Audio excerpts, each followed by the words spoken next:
Hi,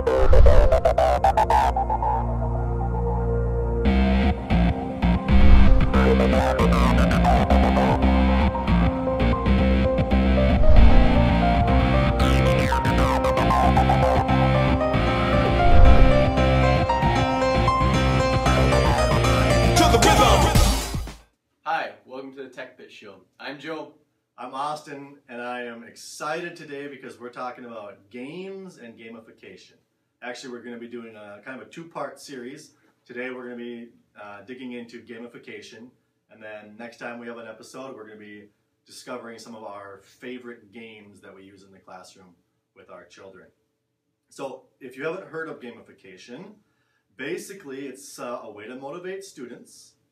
It's appealing to what they like, and we all know that kids these days, they love their video games. You use it as maybe a point system or a sticker system. You can use it for doing well on tests. You could use it for making good choices in your classroom. However you want to use it. There's no really one set way of, this is gamification, this is how you do it. And I guess it's not strictly technology based. Gamification can be done with no technology at all. It's just about finding a way to motivate the students and giving them rewards for certain levels that they reach. Yeah, I guess probably the most basic example of that would be AR quizzes. You know, they set goals and things like that, and you can fill your little plant or whatever it is on AR. And that's, the tough part about that is it's very specific. So that's gamification for reading comprehension, which is good, but what we're talking about is kind of a more whole class approach to your whole day and every subject and everything that you're doing and gamifying all of those things. Yep. All right, so we're going to jump in. I'm going to show you kind of what level 1 gamification is, and that's bringing some kind of interactive game to your classroom. I have this website I'm going to show you. It's called flipquiz.me. And basically what it is, just like Jeopardy. So I know a lot of us, if you're a teacher and you haven't played Jeopardy, I don't know where you've been, but I think everyone uses it as a review game, and this is just another platform for you to do that on. So when you go to flipquiz.me, you sign up for an account, you can create your own quizzes. They're very easy to create. Go through, enter your categories. Again, you can see down here, questions, answers. It'll assign point values to them, and move on to the next category. There are also, and this is what I always look for, there are quizzes that are already made, things you can go in and edit. And I have one pulled up right here. So when you have one all done, it'll look like this. And again, very similar to Jeopardy. You just click on a tile, answer the question. So for this one, it's fractions, so it changes to a mixed number. The kids will answer either independently or in groups. If they get it right, they get the points. If they don't get it right, they don't get the points, and so on. Review the answer, and there. So again, this is just very basic gamification, a way to bring that game atmosphere, that competitiveness, that just gets kids a little more engaged for reviewing content and stuff. And then kind of taking it a different direction and gamification in your classroom where you're not really playing a game, you are rewarding the things that you like to see your kids doing, and you're giving them points, and you're also maybe taking points away for behaviors and things that you don't like. So I'm going to reference an app, a website that we've talked about in a previous episode, Class Dojo, and it's what I've been using for the gamification that I'm doing in my classroom. So in Class Dojo, I'm signed in, I already have this set up, and it didn't take long. I have my class, and this looks the exact same on an iPad, and it looks the exact same on an iPhone, and it's free, and I really like the way I've been using it so far. So let's look at my test student here. So let's say that my student here answered a question, and this student did it in a very creative way. And I would click that, and it just gives them a point, and it chimes. And so they get a point for that. I'll give you maybe one more example. The one that I like is risk-taking. It's kind of cool because it doesn't just reward kids for those kids who always get 100% on their spelling test, or they always get 100% on their math test. This is going to give kids points that don't necessarily always get the credit or the praise. It's rewarding the effort and just the ambition to actually try something new. Yeah. good message to be sending our kids. With each one of these badges in Class Dojo, you can modify their point value. Like if you notice on my screen here, reaching your NWEA or your AR goal is worth 5 points. And what's neat, like I said before, is you can customize each one of these. The icons are the same, but you can think about the language you use in your class and maybe customize them to that. For some kids, the points are just enough. For other kids, they want more than that. You're gonna have to dangle that carrot out in front of them. So what I'm doing in my class is I've set up a coupon system. So you can see these little bubbles above their names. Those are how many points they have. And once they reach 50 points, they can select from a bank of coupons in my classroom, like having lunch with Mr. Miller or chewing gum in class for the day or being the line leader, and the list goes on. And that's where you can be creative with however you want to reward your kids. And so I'm doing every 50 points, then they can select a different coupon. I see a really strong potential with Class Dojo because you can share it with other teachers.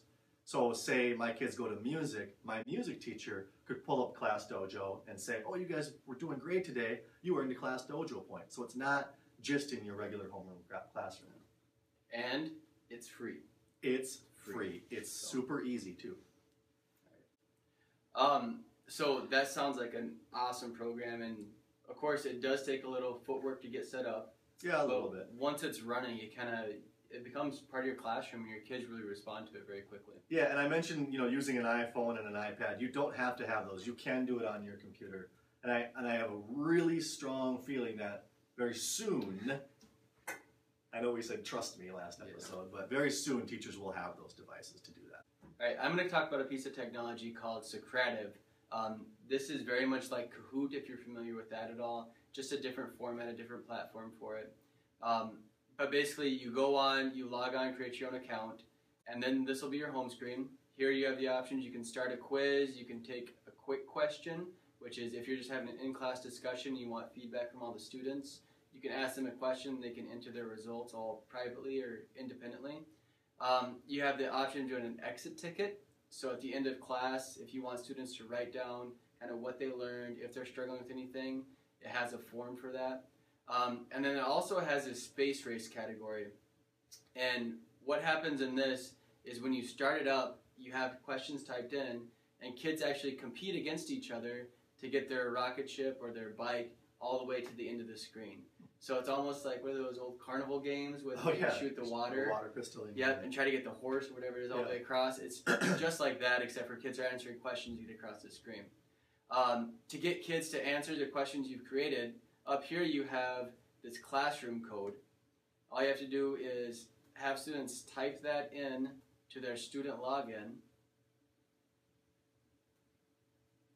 and join the room, and then they'll enter their name. And for example, over here I had set up a exit ticket. So when they log on, this is what they have to do at the end of class. They have to say how they understood it, what they learned, so they can recap in class for you. So having that conclusion in class is always very powerful. And then that gives you just immediate feedback on how the class went. So you can use it as that game style with the space race, or you can use it as just in-class polling system, however you want to use it. Just a very easy, clean way to get in-class feedback on what you're teaching. I like where technology is going. There's so many options for sort of like the same thing as Kahoot, but different. Has different little components of it. And actually, we're going to take a look right now at Jill Dibdahl. She's using Kahoot with her 4th graders. They have laptops. I dropped in today to see what they were up to, and I was blown away by what they were doing. Let's take a look.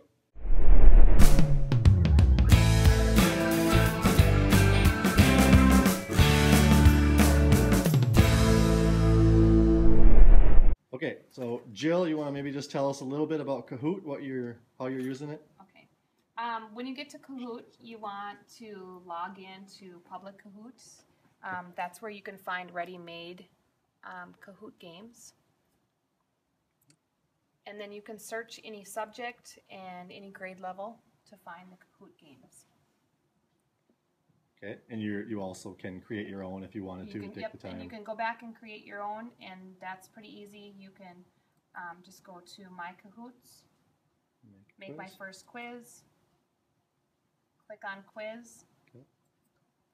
And you can give your quiz a name, and we'll just do that. We'll just name it. And you can start adding questions and putting your answers in. Okay. So you're mostly finding ones that other people have made and using it that way? Yep.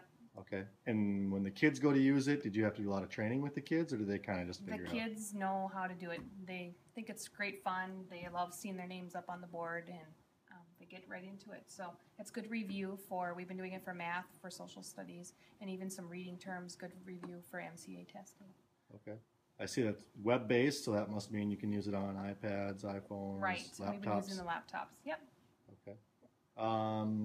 Any negative things that you'd have to say about it at all? Anything? The only thing is it only brings the top 5 names up on the screen. And on the kids' computers, it lists what ranking they are. So if you have a student that's concerned about that, that might be a negative. But kids, for the most part, they all think it's fun, whether they're first or not. So. Awesome. All right. How did you hear about it? I think it was Heidi Green. Oh, really? She's using it too? Yep, Kahoot. So she dodged me coming over and videotaping her. I think so. Bummer. Okay, well, we're going to take a quick little look at Kahoot in action with Mrs. Dibdahl's class. We're going to do Kahoot.it, and what you're going to do is we're going to do vocab review for math, and then we're also going to do a review for social studies. So we use this program so that we can do a lot of review to see if you guys are understanding what I'm teaching you, right?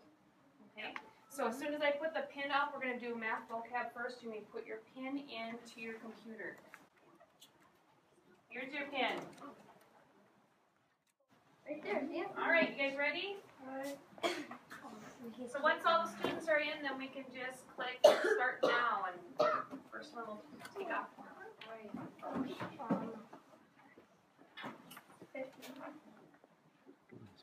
A number that is multiplied by another number to find a product.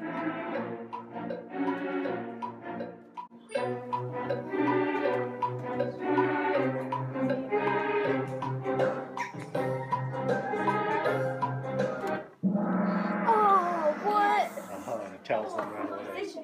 Okay, so we had 5 of you that had the correct answer. A number that is multiplied by another number to find a product is called a fraction. So then it tells you who. So you get points for being first or being. Being first and correct. Yeah. Okay. Right. And how fast you. Okay, I got you. Cool. Okay, Steve, you got. We've been talking about this, so everybody should get it wrong. Oh, good job, Liz. All right, good. I'm in fourth place. You guys did good on that one. All All right, welcome back. We want to thank Jill. That was awesome seeing the stuff she's using in her classroom. It's really encouraging to see the technology being used in people's classrooms, because we know it's not only benefiting her, but it's benefiting her students as well. And if you're at a loss for where to even start, remember our TechPit website. The one link, if there's anything you click on the TechPit website, is graphite.org. It is thousands of teachers and thousands of students that have gone through all the millions of apps and websites that are out there, and they've reviewed and they've whittled them down into a few lists that are incredibly specific to what you need. So go on there, read the reviews, and most of them on there are free too, because that's what teachers like, that's what schools like, is the good stuff that's free. All right, well, we want to thank you for tuning in today. Hope to hear some feedback from you coming soon, so we know kind of where we need to go with this. Stay tuned for games on the next one. If you have any really good games that you've been using, send us an email and we'll use it in the next episode. All right, and remember, stay with us And stay out of the pit.